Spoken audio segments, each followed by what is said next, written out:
He was a local hero, until they found what was buried in his yard.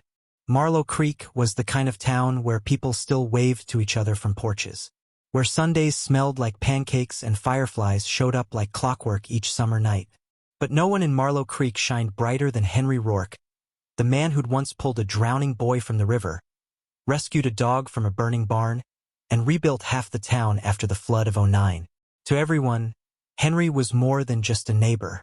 He was a living reminder that good still existed.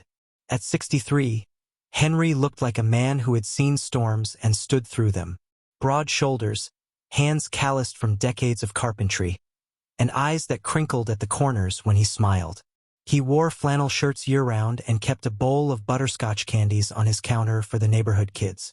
When a tornado ripped through the edge of town 3 years ago, it was Henry who organized shelter, Henry who drove into the wreckage to pull out stranded families, and Henry who built temporary homes for those left with nothing. People started calling him the Oak of Marlow Creek, and he never asked for praise, never charged for help. That was just Henry.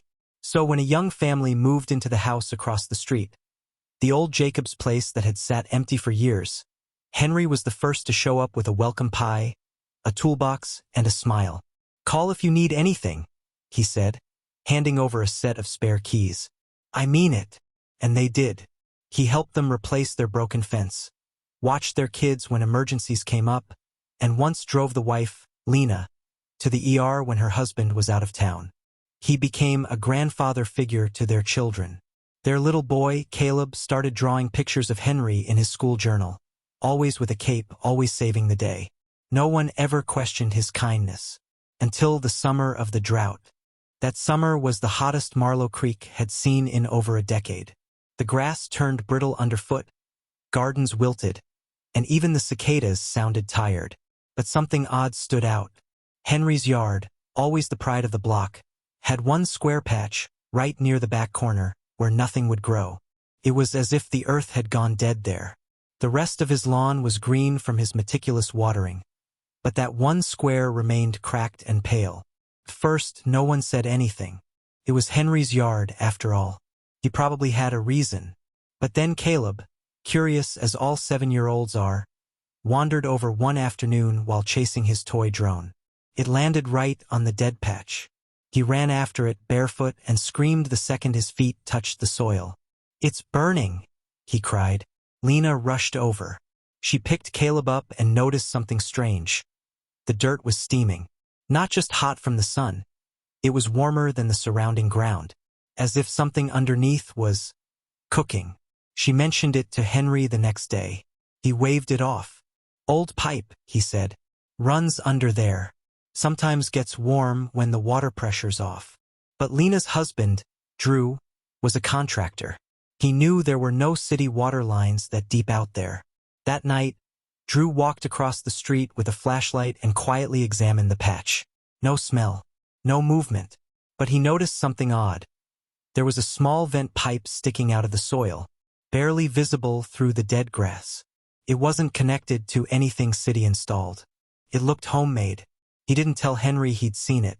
He told Lena, "Something's buried back there, something that needs to breathe." 2 days later, the smell started. It was faint at first, like rotting meat left too long in the sun. By the weekend, it was unavoidable.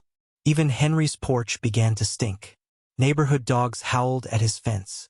The mailman started leaving letters on the sidewalk instead of walking to the door. People assumed maybe a raccoon had died under the shed, or that old compost pile he kept in the corner had turned sour. Henry stopped gardening altogether. He rarely came out to sit on the porch. Then one morning, a county code enforcement officer showed up. Someone had filed a complaint, anonymously, about a possible hazardous leak or dead animal in the yard. Henry wasn't home, but the officer walked the perimeter and confirmed the smell was abnormal. He scheduled a return visit with environmental services. By the next day, Henry's house was dark, empty. He was gone. With Henry missing and the odor worsening, the town had no choice. On Tuesday morning, a small backhoe was brought into the yard. Neighbors watched from windows. Some brought out lawn chairs, Police kept a small perimeter up, though most didn't think much of it. Until the machine hit something solid just 3 feet down. It wasn't a pipe. It was wood. A large, handmade crate, sealed tight and reinforced with metal brackets. When the officers pried it open, the smell was immediate, overwhelming. Inside, wrapped in layers of tarp and old military blankets, were bones. Human bones. Several sets. And underneath them, at the bottom of the box, a rusted dog tag. Scratched with time, but still legible. The name, Samuel Rourke.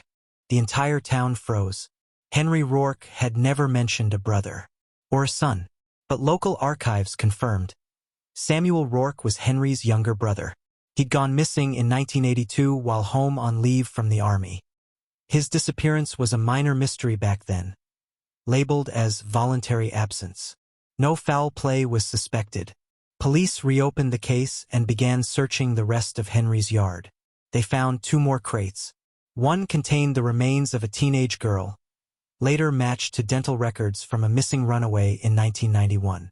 The other no ID, no clear features, just a tattered piece of fabric tucked into the corner of the box. It was a scout uniform with the Marlow Creek troop patch. Detectives issued a public statement the next day. "We are treating this as an active investigation into multiple homicides, with Henry Rourke as the primary suspect." 2 weeks passed. The town was reeling. Vigil candles for Henry were quickly replaced with stunned silence. Then the authorities released another detail, one they debated keeping private. A box of VHS tapes had been found in Henry's attic. Each one was labeled with a date. No other info. They released only the first 30 seconds of the first tape to the public, just enough to identify a young boy from 1996 who'd gone missing during a Cub Scout camping trip. A case that had never been solved. The boy's parents had lived 1 street over. The tape showed the boy sitting in Henry's basement. Alive. Scared. The screen faded to black. That's when the town turned on itself. Henry Rourke was still missing. But then Lena, the neighbor who had once called him family, remembered something strange. 2 months earlier, Henry had given Caleb an old wooden box to play with. It was tucked under Caleb's bed. Inside, Lena found a leather-bound journal filled with Henry's handwriting. At first, it looked like gardening notes. Then, it wasn't. He wrote of urges, of things he couldn't control. He spoke of cleansing evil from the world. The most disturbing entry read, "Some people hide their monsters. I buried mine. And for years they stayed quiet." 1 page near the back had a list of names, most crossed out. Some were familiar. Others were never reported missing. And one wasn't crossed out yet. Caleb. The FBI took over the case. A statewide manhunt began. Henry was declared a fugitive and a serial killer. But then, a ranger in the Ozarks found an abandoned truck matching Henry's. Inside was a note, scrawled in the same handwriting as the journal. "Heroes are made of stories. Monsters are made of secrets. I was both. I was neither. Burn the house. Don't dig further." There was no body, no sign of Henry. He had vanished, just like the others. Marlow Creek changed after that. People didn't wave from porches anymore. Parents kept their children close. And the house across from Lena's sat empty again. Its yard overgrown, its porch sagging under time. The town tried to forget. But every spring, like clockwork, that same patch of dirt in Henry's yard remained dead. No matter how much rain fell, no matter how much grass was planted. And some nights, just before dawn, Caleb swore he saw a shadow standing near it, just watching,